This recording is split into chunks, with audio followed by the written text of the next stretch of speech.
Welcome to SV channel.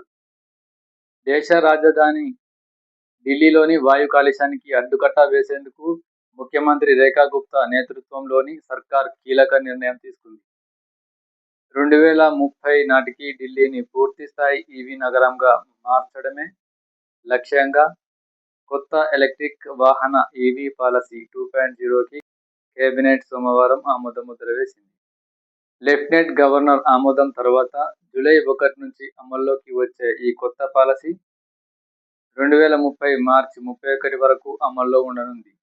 ఈ policy మేరకు 2028 April 1 నుంచి కొత్త పెట్రోల్ ద్విచక్ర వాహనాలను, బైకులు, స్కూటర్లు రిజిస్ట్రేషన్లను పూర్తిగా నిలిపివేయనున్నారు.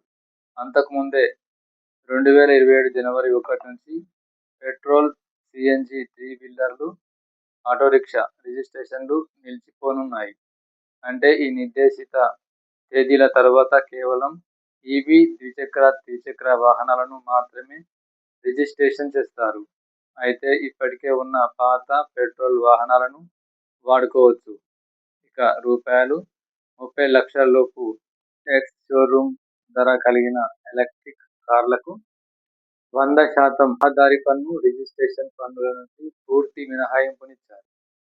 అంతకుముందు ముసాయిదా బిల్లులో పేర్కొన్న మేరకు హైబ్రిడ్ కార్లకు ప్రతిపాదించిన 50% రాయితీని ఎత్తివేశారు.